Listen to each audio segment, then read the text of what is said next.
فكان قاب قوسين أو أدنى فأوحى إلى عبده ما أوحى ما كذب الفؤاد ما رأى أفتمارونه على ما يرى ولقد رآه نزلة أخرى عند سدرة المنتهى عندها جنة المأوى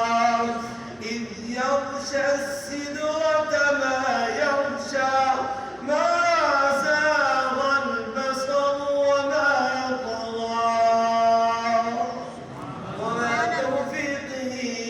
إلا بالله عليه توكلت وإليه